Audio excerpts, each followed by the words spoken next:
Hello my dear little bees, how are you all? Okay, കഴിഞ്ഞ ക്ലാസ്സിൽ നമ്മൾ ionic bond complete പഠിച്ചു അല്ലേ. ഇനിയുള്ളത് നമുക്ക് കോവാലൻ്റ് ബോണ്ടിങ് ആണ്.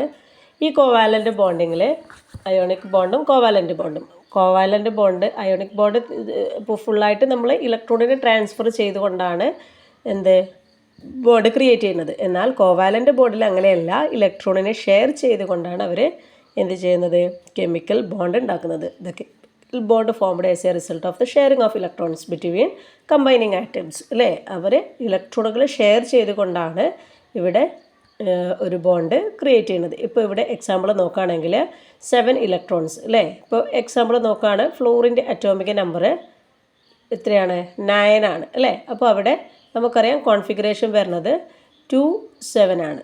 ഓക്കെ, അങ്ങനെയാണെങ്കിൽ നമുക്കറിയാം 7 ആണ് നമ്മൾ ഔട്ടർമോസ്റ്റ് ഷെല്ലിലെ ഇലക്ട്രോണിൻ്റെ എണ്ണമാണ് ഡോട്ട് ഡയഗ്രാം വരക്കുന്ന സമയത്ത് റെപ്രസെൻറ്റ് ചെയ്യുക. അങ്ങനെയാണെങ്കിൽ 1 2 3 4 5 6 7. ഓക്കെ, അടുത്ത ഫ്ലോറിനായിട്ടാണ് കമ്പൈൻ ചെയ്യുന്നത്. അപ്പോൾ നമുക്കറിയാം 2 പേർക്കും 7 ഇലക്ട്രോണാണ് ഉള്ളത് അല്ലേ. അപ്പോൾ ഈ 7 ഇലക്ട്രോൺ കൊണ്ട് ഇവർ സ്റ്റേബിൾ ആണോ? അല്ല. അപ്പോൾ ഇവർക്ക് സ്റ്റേബിൾ ആകാൻ വേണ്ടിയിട്ട് എന്ത് വേണം, ഒരു ഇലക്ട്രോണും കൂടി വേണം. അപ്പോൾ എന്ത് ചെയ്യും, ഒരു ഫ്ലോറിനും അടുത്ത ഫ്ലോറിനുമായിട്ട് കമ്പൈൻ ചെയ്തിട്ട് 2 പേരും എയുടെ കെമിക്കൽ റിയാക്ഷൻ നടക്കുന്ന സമയത്ത് ബിയുടെ ഇലക്ട്രോണിനെ എടുക്കുന്നു, ബിയുടെ റിയാക്ഷൻ സമയത്ത് എനെ എടുക്കുന്നു. അങ്ങനെ 2 പേരും കൂടി ഇലക്ട്രോണുകളെ ഷെയർ ചെയ്തുകൊണ്ട് ഉണ്ടാക്കുന്ന ബോണ്ടിങ്ങിനെയാണ് നമ്മൾ കോവാലൻ്റ് ബോണ്ടിങ് എന്ന് പറയാം. ഓക്കെ, അപ്പോൾ ഫ്ലൂറിൻ്റെ കേസിൽ ഇവിടെ നമുക്ക് നോക്കിയാൽ അറിയാം സിംഗിൾ ബോണ്ടാണ് അല്ലേ. കോവാലൻ്റ് ബോണ്ടിൻ്റെ can be divided into 3. What are they? Single bond, double bond, then triple bond അല്ലേ. അപ്പോൾ എങ്ങനെയാണ് സിംഗിൾ ബോണ്ടും ഡബിൾ ബോണ്ടും ട്രിപ്പിൾ ബോണ്ടും എന്നൊക്കെ നമുക്ക് ജസ്റ്റ് ഒന്ന് നോക്കാം. ഇപ്പോൾ ഈ സിംഗിൾ ബോണ്ടിൻ്റെ എക്സാമ്പിളാണ് ഇപ്പോൾ നമ്മൾ പറഞ്ഞ ഫ്ലൂറിൻ. ഓക്കെ, ഇനി ഡബിൾ ബോണ്ടോ? ഡബിൾ ബോണ്ട് നമുക്ക് കോവാലൻ്റ് കോമ്പൗണ്ടുകളുടെ കുറച്ച് ക്യാരക്ടറിസ്റ്റിക്സ് ഇവിടെ പറയുന്നുണ്ട്. Covalent compounds exist in solid, liquid and gaseous status. They are generally insoluble in water. They are soluble in organic solvent like kerosene, benzene, carbon tetrachloride etcetera. അപ്പോൾ ഇതിലൊക്കെ എന്താണ് like എന്നുള്ളതാണ് നമ്മുടെ covalent കോമ്പൗണ്ടുകളുടെ പ്രത്യേകത. Okay, then നമ്മൾ പറഞ്ഞു covalent കോമ്പൗണ്ടുകൾ ഏകബന്ധനം നമ്മൾ already ഫ്ലോറിൻ്റെ കണ്ടു, ദ്വിബന്ധനം, അതേപോലെ ത്രിബന്ധനം. ഈ 3 തരത്തിൽ നമുക്ക് കാണാൻ കഴിയും. ദ്വിബന്ധനം ഒന്നുമില്ല. നമ്മളിപ്പോൾ ഫ്ലോറിൻ്റെ കേസ് ഞാനിവിടെ രണ്ടാമത് റിപ്പീറ്റ് ചെയ്യുന്നില്ല. ഇനി നമുക്ക് ഓക്സിജൻ്റെ കേസ് നോക്കാം. ഓക്സിജൻ്റെ കേസിൽ നമുക്കറിയാം ഓക്സിജൻ്റെ അറ്റോമിക് നമ്പർ എന്ന് പറയുന്നത് 8 ആണ്. സോ ഓക്സിജൻ്റെ അറ്റോമിക് നമ്പർ എന്ന് പറയുന്നത് 8 ആണ്. അപ്പോൾ നമുക്കറിയാം കോൺഫിഗറേഷൻ 2 6 ആയിരിക്കും അല്ലേ. അപ്പോൾ 6 ഇലക്ട്രോണിനെയാണ് നമ്മളവിടെ റെപ്രസെൻറ്റ് ചെയ്യുക. ഓക്കെ, അപ്പോൾ നമുക്ക് ഡോട്ട് ഡയഗ്രാം വരക്കാം. അതെങ്ങനെയാണെന്ന് നോക്കാം. 6 ഇലക്ട്രോണാണ് നമ്മൾ പറഞ്ഞു. 2 ഓക്സിജനും ഇവിടെ ഉള്ളത് 6 ഇലക്ട്രോണാണ്. ഓക്കെ ഓക്കെ, അഗൈൻ അടുത്ത ഓക്സിജൻ്റെ 6 ഇലക്ട്രോൺ ഞാൻ വരക്കാണ്. Okay, 6 electron. ഓക്കെ ആണല്ലോ. അപ്പോൾ ഇവിടെ നമുക്കറിയാം ഇവർ തമ്മിൽ എങ്ങനെയാണ് ഷെയർ ചെയ്യണത്. ഇവർ തമ്മിൽ ആ ഒരു ഇലക്ട്രോണിനെ അതായത് ഒരു ഓക്സിജൻ്റെ 2 ഇലക്ട്രോണിനെ അടുത്ത ഓക്സിജൻ എടുക്കുകയാണ്. ഓക്കെ, അതേപോലെ തന്നെയാണ് ഇപ്പുറത്തും ഇവിടെയുള്ള ഒരു ഓക്സിജൻ്റെ 2 ഇലക്ട്രോണിനെ അടുത്ത ഓക്സിജൻ എടുക്കുകയാണ് അല്ലേ. ഇപ്പോൾ നമ്മൾ കൗണ്ട് ചെയ്ത് നോക്കുകയാണെങ്കിൽ 2 പേർക്കും 8 ഇലക്ട്രോൺ കംപ്ലീറ്റ് ആയി, സോ സ്റ്റേബിളായി. ഇപ്പോൾ ഇവിടെ നോക്കുകയാണെങ്കിൽ നേരത്തെ ഫ്ലോറിൻ്റെ കേസിൽ 1 ഇലക്ട്രോണിനെയാണ് ഷെയർ ചെയ്തത്, പക്ഷേ ഇവിടെ 2 പെയർ ഓഫ് ഇലക്ട്രോണിനെയാണ് ഷെയർ ചെയ്യുന്നത്. ഓക്കെ, അപ്പോൾ ഇതിനെയാണ് നമ്മൾ ഡബിൾ ബോണ്ട് അഥവാ ദ്വിബന്ധനം എന്ന് പറയാം. ഇനി നമുക്ക് നൈട്രജൻ്റെ കേസ് നോക്കാം. നൈട്രജൻ്റെ അറ്റോമിക് നമ്പർ എന്ന് പറയുന്നത് 7 ആണ് അല്ലേ. 7 എന്ന് പറയുമ്പോൾ സ്വാഭാവികമായിട്ടും നമുക്കറിയാം അയാളുടെ കോൺഫിഗറേഷൻ 2 5 ആണ്. 5 ആകുമ്പോൾ നമുക്കറിയാം അയാളുടെ ഔട്ടർമോസ്റ്റ് ഷെല്ലിൻ്റെ ഇലക്ട്രോണിൻ്റെ എണ്ണം എന്ന് പറയുന്നത് 5 ആയിരിക്കും. സോ നമുക്ക് 5 ഇലക്ട്രോണിനെ ഇവിടെ എന്ത് ചെയ്യാം, അടയാളപ്പെടുത്താം. ഓക്കെ, 5 ഇലക്ട്രോണിനെ നമ്മൾ അടയാളപ്പെടുത്തുന്ന സമയത്ത് നമ്മുടെ മൈൻഡിൽ സ്വാഭാവികമായിട്ട് അറിയാം 5 ഇലക്ട്രോണിൻ്റെ കൊടുത്തു കഴിഞ്ഞാൽ അയാൾക്ക് ഇനി 5 ഇലക്ട്രോണാണ് ഔട്ടർമോസ്റ്റ് ഷെല്ലിലുള്ളത് എങ്കിൽ അവർക്ക് തീർച്ചയായിട്ടും എത്ര ഇലക്ട്രോണിനെ വേണം, ഇനി 3 ഇലക്ട്രോണിനെയും കൂടി കിട്ടിയാൽ മാത്രമേ ഇയാൾ സ്റ്റേബിൾ ആവുള്ളൂ അല്ലേ. അപ്പോൾ 2 പേരെയും സ്റ്റേബിൾ ആക്കണമെങ്കിൽ നമുക്ക് 3 ഇലക്ട്രോണ് പരസ്പരം ഷെയർ ചെയ്യേണ്ടതുണ്ട്. സോ നമ്മൾ എന്ത് ചെയ്യാണ്, ഇവരെ പരസ്പരം നമ്മൾ കോവാലൻ്റ് ബോണ്ടിങ്ങിലൂടെ ഇവർക്ക് ആ ഒരു ഇലക്ട്രോണിനെ നമ്മൾ വാങ്ങിച്ചു കൊടുക്കുകയാണ്. ഓക്കെ, ഇപ്പോൾ ഒരു നൈട്രജൻ്റെ 3 ഇലക്ട്രോണിനെ അടുത്ത നൈട്രജൻ എടുത്തു, ഇപ്പുറത്തും അതേപോലെ. ഓക്കെ, അപ്പോൾ ഇതിനെയാണ് നമ്മൾ ഏകബന്ധനം, ദ്വിബന്ധനം, ദെൻ ത്രിബന്ധനം, അതായത് single bond, double bond, then triple bond. Okay, clear ആണല്ലോ. അപ്പോൾ ഇതേപോലെയാണ് നമ്മൾ കോവാലൻ്റ് ബോണ്ടിങ്ങിലൂടെ ഇലക്ട്രോണുകൾ ബോണ്ട് ക്രിയേറ്റ് ചെയ്യുന്നതെന്ന് പഠിച്ചു അല്ലേ. അപ്പോൾ ഈ കോവാലൻ്റ് ബോണ്ടിങ്ങിലൂടെ ഇലക്ട്രോണിനെ കൊടുക്കുന്നു എന്ന് നമ്മൾ പറഞ്ഞു അല്ലേ. ഇപ്പോൾ നമ്മൾ ഹൈഡ്രജൻ ക്ലോറൈഡിൻ്റെ കേസ് എടുക്കുകയാണെങ്കിൽ ഹൈഡ്രജന് നമുക്കറിയാം ഓൺലി 1 ഇലക്ട്രോൺ മാത്രമേ നമ്മളെ പാവം ഹൈഡ്രജൻ ഉള്ളൂ അല്ലേ. അപ്പോൾ ആ ഹൈഡ്രജൻ്റെ ഒരു ഇലക്ട്രോണിനെ നമ്മൾ 7 ഇലക്ട്രോണുള്ള, അതായത് ക്ലോറിൻ്റെ അറ്റോമിക് നമ്പർ 17 ആണ്. അപ്പോൾ അദ്ദേഹത്തിൻ്റെ കോൺഫിഗറേഷൻ 287 ആണ്. ഇപ്പോൾ 7 എന്ന് പറയുമ്പോൾ ക്ലോറിൻ അറിയാം ഒരു ഇലക്ട്രോൺ വേണം. ആ ഇലക്ട്രോൺ ആര് കൊടുത്തു? നമ്മുടെ ഹൈഡ്രജൻ കൊടുത്തു. ആ കൊടുത്ത സമയത്ത് നമ്മളവിടെ കണ്ടൊരു സംഭവം എന്താണെന്ന് വെച്ചാൽ അവിടെ ഒരു ഇലക്ട്രോ നെഗറ്റിവിറ്റി കണ്ടു അല്ലേ. എന്താണ് ഇലക്ട്രോ നെഗറ്റിവിറ്റി? ഇലക്ട്രോ നെഗറ്റിവിറ്റി എന്ന് പറഞ്ഞാൽ നമ്മൾ ഷെയർ ചെയ്ത ആ ഒരു ഇലക്ട്രോണിനെ തന്നിലേക്ക് അടുപ്പിക്കാനുള്ള ആ ഒരു കഴിവ്, ആ ഒരു അട്രാക്റ്റ് ചെയ്ത് തന്നിലേക്ക് അടുപ്പിച്ച് പിടിക്കാനുള്ള കഴിവ് ആർക്കുണ്ട്? ആ ഷെയർ ചെയ്ത ആ ഒരു ഇലക്ട്രോണിനുണ്ട് എന്നാണ് പറയുന്നത്. ഓക്കെ, അപ്പോൾ എന്താണ് electronegativity? The electron pairs of shared in a covalent bond are attracted by both the combining atoms in a covalent bond. The relative ability, അതായത് the relative ability of each atom, അതുമല്ല കേട്ടോ, sorry, ആറ്റമാണ്, to attract to bond pair of electrons towards itself is called electronegativity. അതായത് share ചെയ്ത ആ ഒരു ഇലക്ട്രോണിനെ എന്താണ് തന്നിലേക്ക് അടുപ്പിച്ച് നിർത്താനുള്ള ആ ഒരു തന്നിലേക്ക് ആകർഷിച്ച് അട്രാക്റ്റ് ചെയ്ത് പിടിക്കാനുള്ള ആ ഒരു കഴിവിനെയാണ്, ആ ഒരു എബിലിറ്റിയാണ് നമ്മൾ എന്ത് വിളിക്കുക? ഇലക്ട്രോനെഗറ്റിവിറ്റി എന്ന് വിളിക്കുക. Okay, clear. അപ്പോൾ ഈ ഒരു കഴിവ് എന്തുണ്ട്? ആറ്റങ്ങൾക്ക് ഉണ്ടല്ലേ. അപ്പോൾ ഈ ഇലക്ട്രോ നെഗറ്റിവിറ്റി കാണാനുള്ള അതായത് ഏകദേശം ഇലക്ട്രോ നെഗറ്റിവിറ്റി കാണാനുള്ള കുറച്ച് എലമെൻസിനെ എന്താണ് നമുക്ക് ലിനസ് പോൾ എന്ന് പറയുന്ന സയൻറ്റിസ്റ്റ് നമുക്കൊരു സ്കെയിൽ വെച്ച് പ്രൊപ്പോസ് ചെയ്തിട്ട് കാണിച്ചു തന്നു അല്ലേ. അതായത് അദ്ദേഹം ഓരോ എലമെൻറ്റിൻ്റെയും, എല്ലാ എലമെൻ്റ് ഉണ്ടല്ല, കുറച്ച് എലമെൻറ്റുകളുടെ ഇലക്ട്രോ നെഗറ്റിവിറ്റി വാല്യൂസ് അദ്ദേഹം എന്ത് ചെയ്തിട്ടുണ്ട്? നമുക്ക് സജസ്റ്റ് ചെയ്തിട്ടുണ്ട് അല്ലേ. അപ്പോൾ ലിനസ് പോളിംഗ് ആണ് ഇലക്ട്രോ നെഗറ്റിവിറ്റി കാണിച്ചു തന്നത്. അപ്പോൾ ഇദ്ദേഹത്തിൻ്റെ ഇലക്ട്രോ നെഗറ്റിവിറ്റിയുടെ പ്രത്യേകത എന്താണെന്ന് വെച്ചാൽ നമ്മൾ ഇപ്പോൾ 2 പേരെ എടുക്കുകയാണ് അല്ലേ, ഹൈഡ്രജൻ അല്ലെങ്കിൽ ക്ലോറിൻ 2 പേരെ എടുത്തു കഴിഞ്ഞാൽ ഇവർ തമ്മിലുള്ള വാല്യൂ, അതായത് 1.4 വരെയാണ് ഏറ്റവും, അതായത് 1 മുതൽ ഏറ്റവും കുറഞ്ഞ വാല്യൂ എന്ന് പറഞ്ഞാൽ 0 ആണ്, 0, അത് മുതൽ 4 വരെയാണ്. 4 വരെയാണ് ഏറ്റവും വലിയ വാല്യൂ എന്ന് പറയുന്നത് 4 ആണ്. അപ്പോൾ 4ന് ഇടയിലാണ് എല്ലാ എലമെൻറ്റുകളുടെയും ഇലക്ട്രോ നെഗറ്റിവിറ്റി വാല്യൂ വരിക. ഓക്കെ, അപ്പോൾ ആ ഒരു ഇലക്ട്രോണിൻ്റെ ഇലക്ട്രോ നെഗറ്റിവിറ്റി വാല്യൂസ് എന്ന് പറഞ്ഞാൽ അവർ തമ്മിലുള്ള ഡിഫറൻസ്, ഇപ്പോൾ ഹൈഡ്രജൻ്റെയും ക്ലോറിൻ്റെയും കേസ് എടുക്കുകയാണെങ്കിലും ഹൈഡ്രജനും ക്ലോറിനും തമ്മിലുള്ള ഇലക്ട്രോ നെഗറ്റിവിറ്റി വാല്യൂസ് നോക്കിക്കഴിഞ്ഞാൽ 1.7 കൂടുതലാണെങ്കിൽ അത് അയോണിക് കോമ്പൗണ്ട് ആണെന്നും 1.7 കുറവാണെങ്കിൽ അത് കോവാലൻ്റ് കോമ്പൗണ്ട് ആണെന്നും നമുക്ക് ഉറപ്പിക്കാം.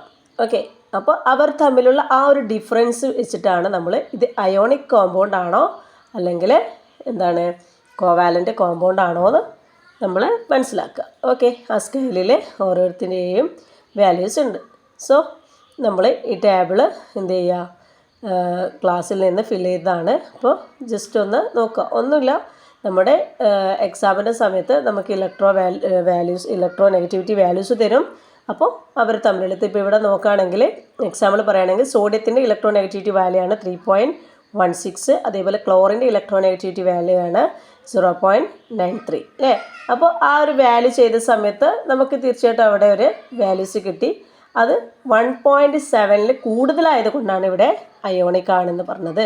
നേരെ മറിച്ച് താഴെ കാണുന്നത് 1.7 കുറവായതുകൊണ്ട് അതിനെ കോവാലൻ്റ് കോമ്പൗണ്ട് ആണെന്നും നമുക്ക് മനസ്സിലായി അല്ലേ. അപ്പം ഇങ്ങനെയാണ് നമ്മൾ അത് മനസ്സിലാക്കുക.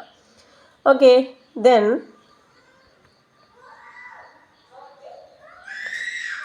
വാലൻസി. എന്താണ് വാലൻസി? വാലൻസി എന്ന് പറഞ്ഞാൽ എന്താ? The number of electrons lost gained or shared by an atom during a chemical reaction is its valency. എന്താണ് വാലൻസി? നമുക്കറിയാം സോഡിയത്തിൻ്റെയും ക്ലോറിൻ്റെയും കേസിൽ സോഡിയത്തിൻ്റെ അറ്റോമിക നമ്പർ എന്ന് പറയുന്നത് എത്രയാണ്? സോഡിയത്തിൻ്റെ അറ്റോമിക നമ്പർ 11 അപ്പോൾ ഇലക്ട്രോൺ കോൺഫിഗറേഷൻ എന്ന് പറയുന്നത് 281 ആണ്. 281 ആണ് അല്ലേ? 281 ആണ്. അപ്പോൾ നമുക്കറിയാം ഇദ്ദേഹത്തിന് സ്റ്റെബിലിറ്റി വേണം. അവിടെ ഈ ഒന്നിനെ ആർക്കെങ്കിലും കൊടുക്കണം അല്ലേ? ഇനി നമ്മൾ ക്ലോറിൻ്റെ അറ്റോമിക് നമ്പർ നോക്കിയാട്ടെ. ക്ലോറിൻ്റെ അറ്റോമിക് നമ്പർ എന്ന് പറഞ്ഞാൽ എത്രയാണ്? ക്ലോറിൻ്റെ അറ്റോമിക് നമ്പർ 17 ആണ്. സോ ഇലക്ട്രോൺ കോൺഫിഗറേഷൻ 287 ആണ് അല്ലേ? അപ്പോൾ തീർച്ചയായിട്ടും നമുക്കറിയാം ഇയാൾക്ക് സ്റ്റെബിലിറ്റി വേണമെങ്കിൽ ഇനി ഒരു ഇലക്ട്രോൺ വേണം, ഇയാൾക്കും സ്റ്റെബിലിറ്റി വേണമെങ്കിൽ ഒരു ഇലക്ട്രോണിനെ കൊടുക്കണം അല്ലേ? അപ്പോൾ ഈ വാലൻസി എന്ന് പറഞ്ഞാൽ എന്താ മക്കളെ? ഒന്നുമില്ല, നമുക്ക് സ്റ്റെബിലിറ്റി നേടാൻ വേണ്ടിയിട്ട് അല്ലെങ്കിൽ സ്ഥിരത കൈവരിക്കാൻ വേണ്ടിയിട്ട് നമ്മൾ എന്ത് ചെയ്യും? ഒരു ഇലക്ട്രോണിനെ കൊടുക്കും. ആ കൊടുക്കുന്ന ഇലക്ട്രോണിൻ്റെ എണ്ണം എത്രയാണോ അതാണ് അതിൻ്റെ വാലൻസി അഥവാ സംയോജകത എന്ന് പറയുന്നത്. ഓക്കെ, അപ്പോൾ ഇവിടെ 7 ആണ്. 7ൻ്റെ കൂടെ ഒന്നിനെ വാങ്ങിച്ചിട്ടാണ് എന്ത് ചെയ്യുക? സ്റ്റേബിൾ ആവുക ക്ലോറിൻ. സോ ക്ലോറിൻ്റെ വാലൻസി 1 ആണ്. ഓക്കെ, ഇനി ഇപ്പുറത്താണെങ്കിലോ ഇവിടെ ക്ലോറിൻ്റെ വാലൻസി എന്ന് പറയുന്നത് എത്രയാണ്? ക്ലോറിൻ്റെ വാലൻസി 1 ആണ് അല്ലേ? ഇനി നേരെ മറിച്ച് സോഡിയത്തിൻ്റെ കേസ് എടുക്കുകയാണെങ്കിൽ സോഡിയം ഒരു ഇലക്ട്രോണിനെ വിട്ട് കൊടുത്തിട്ടാണ് സ്റ്റേബിൾ ആവുക. സോ സോഡിയത്തിൻ്റെ വാലൻസി എന്ന് പറയുന്നതും ദാറ്റ് ഈസ് 1 അല്ലേ? അതേപോലെ തന്നെയാണ് മാഗ്നീഷ്യത്തിൻ്റെ കേസും. ഓക്കെ, അപ്പോൾ നമ്മൾ സ്റ്റേബിൾ ആകാൻ വേണ്ടിയിട്ട് ഇലക്ട്രോണിനെ എന്ത് ചെയ്യും? ഒന്നുകിൽ ഇലക്ട്രോണിനെ വിട്ട് കൊടുക്കുക, അല്ലെങ്കിൽ ഇലക്ട്രോണിനെ നേടുക, അല്ലെങ്കിൽ ഷെയർ ചെയ്യുക. ആ ഇലക്ട്രോണിൻ്റെ എണ്ണമാണ് വാലൻസി. ഒരിക്കലും നമ്മൾ ശ്രദ്ധിക്കേണ്ട ഒരു കാര്യം, ഒരിക്കലും വാലൻസി എന്ന് പറയുന്നത് ഔട്ടർമോസ്റ്റ് ഷെല്ലിൻ്റെ ഇലക്ട്രോണിൻ്റെ എണ്ണമല്ല അല്ലേ? നമ്മൾ സ്റ്റേബിൾ ആകാൻ വേണ്ടിയിട്ട് ഒന്നുകിൽ വിട്ടുകൊടുക്കുന്നു അല്ലെങ്കിൽ ഗെയിൻ ചെയ്യുന്നു. ആ ഒരു ഇലക്ട്രോണിൻ്റെ എണ്ണമാണ് വാലൻസി. ഓക്കെ, ക്ലിയർ ആണെന്ന് വിശ്വസിക്കുന്നു. ഓക്കെ, ഇനി കെമിക്കൽ ഫോർമുല. എങ്ങനെയാണ് നമ്മളൊരു കെമിക്കൽ ഫോർമുല നമ്മൾ ഒരുപാട് കണ്ടിട്ടുണ്ടല്ലേ? CO2, H2O അതേപോലുള്ള ഒരുപാട് കെമിക്കൽ ഫോർമുലാസ് കണ്ടിട്ടുണ്ട്. എങ്ങനെയാണ് നമ്മളൊരു കെമിക്കൽ ഫോർമുല എഴുതുക? വളരെ സിമ്പിളാണ്. Chemical formula is A method of indicating the number of atoms in A molecule using symbols അല്ലേ? അപ്പോൾ വളരെ സിമ്പിളാണ് കെമിക്കൽ ഫോർമുല എഴുതാൻ വേണ്ടി. ഇത്രയും സിമ്പിളായിട്ട് നമുക്ക് എഴുതാൻ പറ്റുന്നൊരു സംഭവമാണ് കെമിക്കൽ ഫോർമുല. ഒന്നുമില്ല, നമുക്ക് കോൺഫിഗറേഷൻ അറിഞ്ഞാൽ മതി, അറ്റോമിക് നമ്പർ അറിഞ്ഞാൽ മതി, കോൺഫിഗറേഷൻ അറിഞ്ഞാൽ മതി, വാലൻസി അറിഞ്ഞാൽ മതി അല്ലേ? നമ്മളിവിടെ നോക്ക്, മാഗ്നീഷ്യത്തിൻ്റെ വാലൻസി തന്നിട്ടുണ്ട്, ഇവിടെ ഫ്ലോറിൻ്റെ വാലൻസിയും തന്നിട്ടുണ്ട് അല്ലേ? മാഗ്നീഷ്യത്തിൻ്റെ കോൺഫിഗറേഷൻ 282 ആണ്. സോ വാലൻസി 2 ആണ്. നമുക്കറിയാം ഈ 2 ഇലക്ട്രോണിനെ വിട്ട് കൊടുക്കും അല്ലേ? 2 ഇലക്ട്രോണിൻ്റെ കൂടെ 6നെ വാങ്ങുന്നതിനേക്കാളും ബെറ്ററാണ് 2നെ വിട്ട് കൊടുക്കുന്നത്. So valency is 2. ഇനി എന്താ? ഫ്ലൂറിൻ്റെ കേസിലാണെങ്കിൽ ഒരു ഇലക്ട്രോണിന് 7 ഇലക്ട്രോൺ ഉണ്ട്. അപ്പം പിന്നെ ഒരു ഇലക്ട്രോണിന് കിട്ടിക്കഴിഞ്ഞാൽ അയാൾ സ്റ്റേബിൾ ആവും. സോ 1നെ വാങ്ങിക്കും. അപ്പോൾ ഇയാളുടെ വാലൻസി എന്ന് പറയുന്നത് 1 ആണ് അല്ലേ?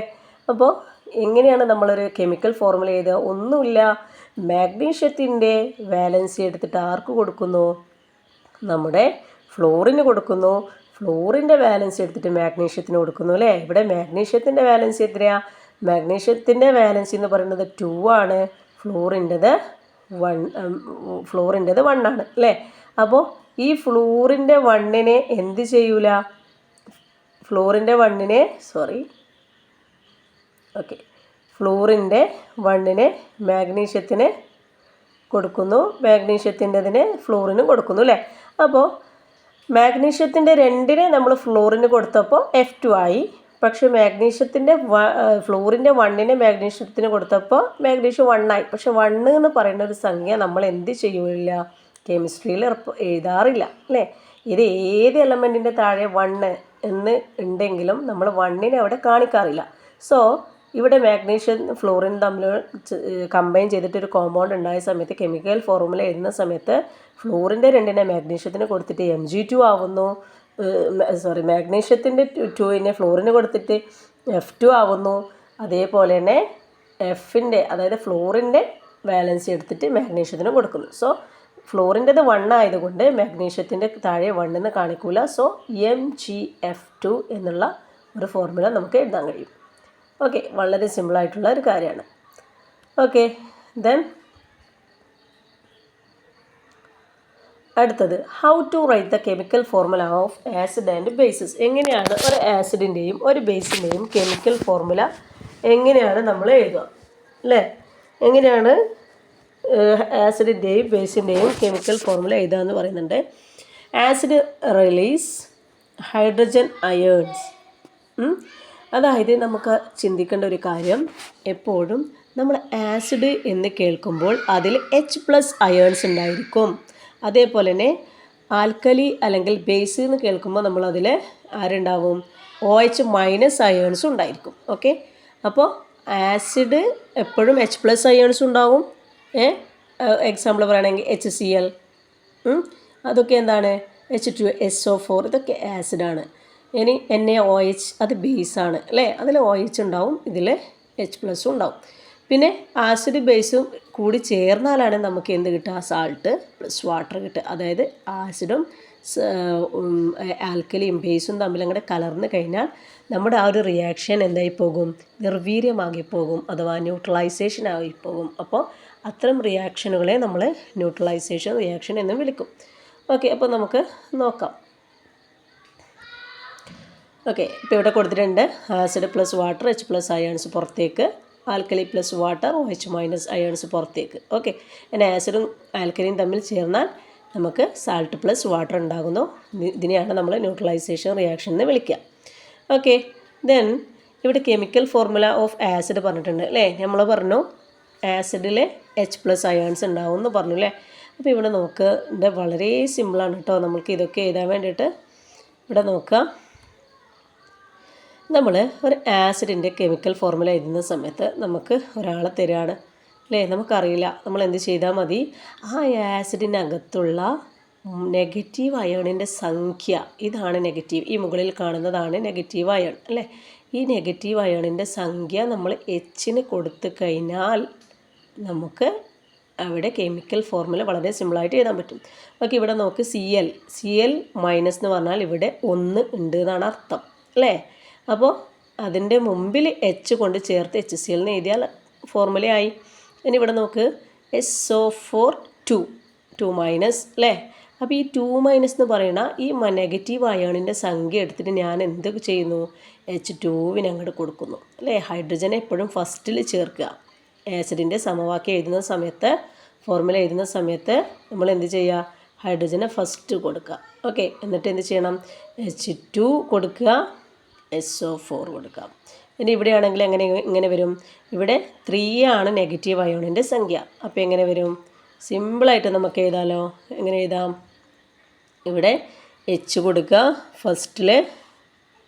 ഓക്കെ, ഫസ്റ്റിൽ H കൊടുക്കുന്നു, പിന്നെ PO4 അല്ലേ? അപ്പോൾ HPO4 എന്ന് നമുക്ക് ആദ്യം എഴുതാം. HPO. ഓക്കെ, ഞാനത് എഴുതാനാണ് കേട്ടോ ഇവിടെ. ഓക്കെ, HPO4 അല്ലേ? അപ്പോൾ ഇവിടെ നോക്ക്, HPO4 അതേപോലെ ഞാൻ ഇവിടെ PO4 എടുത്ത് എഴുതാണ്. ഇനി ഇവിടെ നോക്കിയാട്ടെ, നെഗറ്റീവ് അയോണിൻ്റെ സംഖ്യ എത്രയാണ്? 3 ആണ്. ആ 3യെ ഞാൻ എന്ത് ചെയ്യുന്നു? Hൻ്റെ താഴെയിൽ ആറ്റത്തിൻ്റെ സൈഡിൽ കൊണ്ടെഴുതാണ് ചെയ്യുന്നത്, H3PO4. പിന്നെ അടുത്തത് അങ്ങനെയാണെങ്കിൽ എങ്ങനെ ഇരിക്കും? HNO3. കാരണം ഇവിടെ 1 എന്നുള്ളത് നമ്മൾ കെമിസ്ട്രിയിൽ കാണിക്കാറില്ല. So HNO3. ഓക്കെ, ക്ലിയർ ആയി എന്ന് വിചാരിക്കുന്നു. ബാക്കിയുള്ളത് നമ്മൾ ചെയ്ത് നോക്കുക.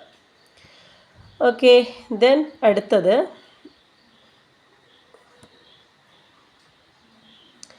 നമ്മൾ കെമിക്കൽ ഫോർമുല ഓഫ് ആസിഡ് പഠിച്ചു. ഇനി എങ്ങനെയാണ് ഒരു ബേസിൻ്റെ കെമിക്കൽ ഫോർമുല? ഇത് ഒന്നുമില്ല, നമ്മൾ നേരത്തെ പറഞ്ഞു ആ ഒരു കെമിക്കൽ ഫോർമുലയിലെ നെഗറ്റീവ് അയോണിൻ്റെ ചാർജ് എത്രയാണോ അതാണ് ആസിഡിൻ്റെ H+ അയോണിൻ്റെ സംഖ്യ എന്ന് പറഞ്ഞു അല്ലേ? എന്നാൽ കെമിക്കൽ ഫോർമുല ഒരു ബേസ് എന്ന് പറഞ്ഞാൽ അതിൻ്റെ നേരെ ഓപ്പോസിറ്റ്, അതിലുള്ള പോസിറ്റീവ് അയോണിൻ്റെ സംഖ്യ എത്രയാണോ അതാണ് OHൻ്റെ സംഖ്യ അല്ലേ? OHനെ നമ്മൾ കൊടുക്കേണ്ടത്, OH എപ്പോഴും എന്താണ്? സോഡിയം, പൊട്ടാസ്യം, അതായത് ലാസ്റ്റാണ് OH കൊടുക്കുക. നേരത്തെ ഹൈഡ്രജൻ എന്ന് പറയുന്ന H+നെ നമ്മൾ ഫസ്റ്റ് കൊടുത്തു, പക്ഷേ ഇതിനെ OHനെ നമ്മളെപ്പോഴും ലാസ്റ്റാണ് കൊടുക്കുക. ഓക്കെ, അങ്ങനെയാണെങ്കിൽ ഈ K ഇതെത്രയായിരിക്കും? K+ മാത്രമാണ് തന്നിട്ടുള്ളത്. വെറും പ്ലസ് തന്നാൽ അതിനർത്ഥം അവിടെ 1 ഉണ്ട് എന്നാണ് അല്ലേ? 1നെ നമ്മൾ റെപ്രസെൻ്റ് ചെയ്യാറില്ല. സോ നമ്മൾ എങ്ങനെ എഴുതാം? KOH. എങ്ങനെ എഴുതാം? KOH എപ്പോഴും ലാസ്റ്റാണ് എഴുതാൻ പറ്റുള്ളൂ കേട്ടോ. KOH. Okay, KOH potassium hydroxide. Okay, അപ്പം ഇങ്ങനെയാണ് നമ്മൾ കെമിക്കൽ ഫോർമുല ഓഫ് ബേസ് എഴുതുക. സിമ്പിളല്ലേ? ഇനി നമ്മൾ ഓക്കെ, ഇനി ലാസ്റ്റ് ടോപ്പിക്കാണ്, ഫൈനൽ ടോപ്പിക്ക്. ലവണങ്ങളുടെ രാസസൂത്രം നമ്മൾ എങ്ങനെയാണ് എഴുതുക? ഒന്നുമില്ല, നമ്മൾ നേരത്തെ കണ്ടതുപോലെ എന്താണ്, പോസിറ്റീവും നെഗറ്റീവും തമ്മിൽ, അതായത് ഇവിടെ OH മൈനസ് H അല്ലേ, അതായത് ഇവർ തമ്മിൽ എന്താണ് സംഭവിക്കുന്നത്? ഇവിടെ നെഗറ്റീവ് അയണുകൾ തമ്മിൽ കമ്പൈൻ ചെയ്യുന്നു, നെഗറ്റീവും പോസിറ്റീവും തമ്മിൽ കമ്പൈൻ ചെയ്യുന്നു. അതേപോലെ തന്നെ അതായത് റിയാക്റ്റൻ്റ് സൈഡിലുള്ള പോസിറ്റീവ് അയോണും പ്രൊഡക്റ്റിൻ്റെ സൈഡിലുള്ള നെഗറ്റീവ് അയോണും തമ്മിൽ അങ്ങനെ കമ്പൈൻ ചെയ്യുന്നു. ഓക്കെ, അതാണ് ഇവിടെ സംഭവിക്കുന്നത്. അതായത് Na+ഉം ഇവിടെ NAയുടെ ചാർജ് എന്ന് പറയുന്നത് പ്ലസ് ആണ്, ഇവിടെ മൈനസ് ആണ്. ഇവിടെ Hൻ്റെ ചാർജ് എന്ന് പറയുന്നത് പ്ലസ് ആണ്, ഇവിടെ Clൻ്റെ ചാർജ് എന്ന് പറയുന്നത് മൈനസ് ആണ് അല്ലേ. അപ്പോൾ എന്ത് സംഭവിക്കുന്നു? ഇവിടെയുള്ള Na പോയിട്ട് ഇവിടെയുള്ള നെഗറ്റീവ് അയോണായിട്ട് കമ്പൈൻ ചെയ്യുന്നു, ഇവിടെയുള്ള ഹൈഡ്രജൻ പോയിട്ട് ഇപ്പുറത്തുള്ള OH കമ്പൈൻ ചെയ്യുന്നു. എന്നിട്ട് കുറച്ച് സാൾട്ട് പ്ലസ് വാട്ടർ ഉണ്ടാകുന്നു അല്ലേ. അപ്പോൾ ഇവിടെ എന്ത് ചെയ്താൽ മതി? പരസ്പരം ഇൻ്റർചേഞ്ച് ചെയ്താൽ മതി. ഇപ്പോൾ Mg ഇവിടെ 2+ ആണ് തന്നിട്ടുള്ളതെങ്കിൽ എങ്ങനെ എഴുതണം? Mg ഈ Cl2ന് പോയിട്ട് Mgയുടേതും കൊടുക്കുക, Cl2ൻ്റെത് Mgക്കും കൊടുക്കുക.